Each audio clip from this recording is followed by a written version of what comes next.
Asante. Jina langu ni Asnati Mkiramweni. Mimi ni mwandishi wa gazeti la Uhuru. Katika upande wa sekta hiyo ya usafiri na usafirishaji, kuna taarifa tumeiona ya kukamatwa kwa meli ambayo inadaiwa ina bendera ya Tanzania na inadaiwa imebeba tani takribani 6.6 za dawa za kulevya. Unaweza ukatusaidia kupata ufafanuzi juu ya hilo? Okay. Asante Mkiramweni. Nipokee swali jingine. Okay. Mweni, umeuliza kuhusu meli iliyokamatwa kule El Salvador. Ni kweli tumepokea hii taarifa,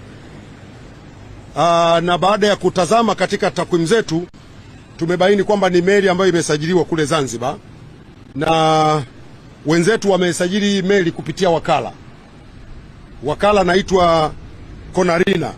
Ni utaratibu ambao sisi kama nchi kupitia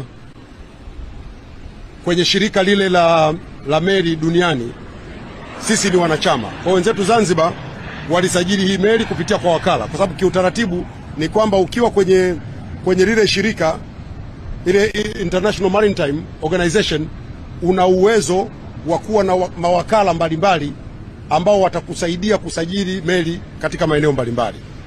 Kwa baada ya kutazama tumekuta kweli ni meli ambayo ilisajiliwa kupitia kule Zanzibar, na wenzetu Serikali ya Mapinduzi Zanzibar imechukua hatua kadhaa, lakini niwaombe ndugu zangu waandishi wa habari, Serikali ya Mapinduzi Zanzibar watakuja kutoa taarifa kuhusiana na meli hii.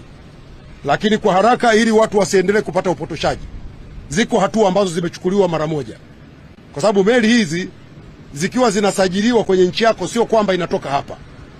Inaweza ikasajiliwa ikiwa kwenye nchi nyingine na inafanya kazi huko, na ndio maana hata kwenye meli hii kwenye taarifa ambayo imetoka mmesikia kwamba hakuna Mtanzania aliyekamatwa huko. Ni meli ambayo imesajiliwa huko na wakala na imefanya kazi huko na imekamatwa huko kwa makosa yaliyoko huko. Lakini kwa sababu sisi kupitia Serikali ya Mapinduzi Zanzibar ilisajiliwa huku kwetu, Serikali ya Mapinduzi Zanzibar imechukua hatua zifuatazo. Kwanza, ilipopata taarifa tarehe 17 ya mwezi uliopita, mwezi wa pili, mwezi huu, tarehe 18 ya mwezi wa pili, Serikali ya Mapinduzi Zanzibar imefuta usajili wa ile meli. Ile meli inaitwa nadhani FMS Eagles. Ile meli imefutiwa usajili na hivi ninavyozungumza haina usajili tena wa Zanzibar. Lakini jambo la pili, Serikali ya Mapinduzi Zanzibar imewatafuta wamiliki wa hii meli kujua kulikoni. Sasa kama unavyojua watu yamewakuta mambo, ushirikiano haujawa mzuri sana, nafikiri mnanielewa, na ndio maana imetoa hiyo hatua ya kwanza ya kufuta usajili wake. Lakini pili, imeipiga fine ile kampuni kwa mujibu wa taratibu za IMO, imeipiga fine ya dola 20,000.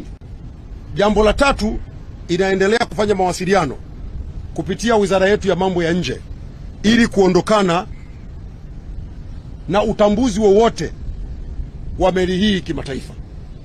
Lakini zaidi ya hapo, wanaendelea kufanya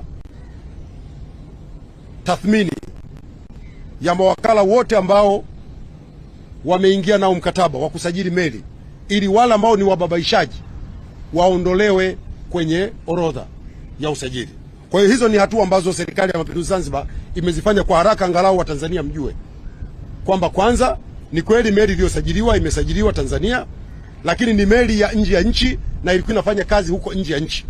Lakini kwa sababu imevunja taratibu, Serikali ya Mapinduzi Zanzibar tayari imeshaanza kuchukua hatua, na baadaye watakuja kutoa taarifa rasmi ya hatua zingine ambazo Serikali ya Mapinduzi Zanzibar imezichukua kuhusiana na meli hii.